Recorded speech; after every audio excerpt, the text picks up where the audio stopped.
Hi, and welcome to our seminar today about AR VR. We will be talking about AR, and we'll find out through our 5 W's and 1 H what it is.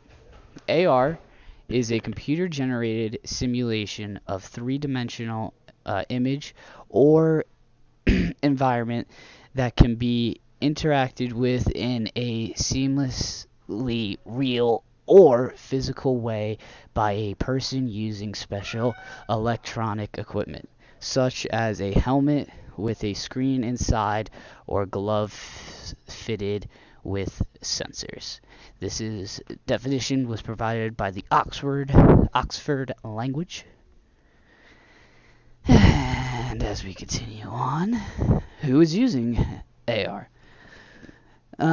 Listed below are examples of companies that are currently using AR for training purposes.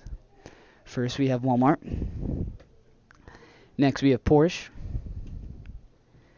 After that, we have Boeing and pilots. I differentiated Boeing and pilots because Boeing is used, they use it to demonstrate prototypes for new innovations, while pilots use it as, test pilot simulations. Where is AR being used right now? Well, the industries AR is being used in right now are software companies, the automobile industry, in logistics, in the medical industry, and military. Nextly, we have when to use AR/VR. Alright, the first AR/VR display was invented in the 1960s and has been evolving.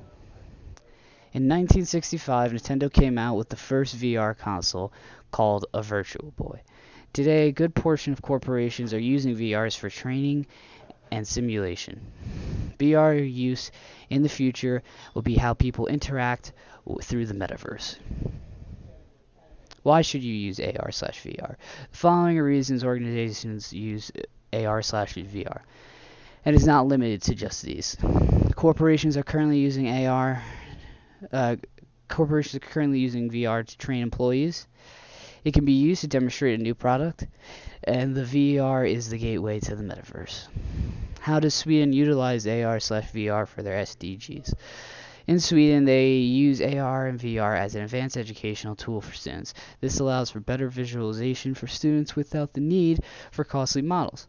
It makes missing classes less detrimental to a student. Lastly, we have our game, 2 facts and a lie. First one, Facebook owns Oculus Rift.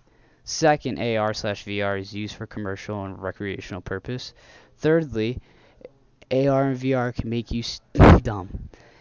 If you want to know the answer, look down below and find out. Hope you learned something good today. Bye-bye.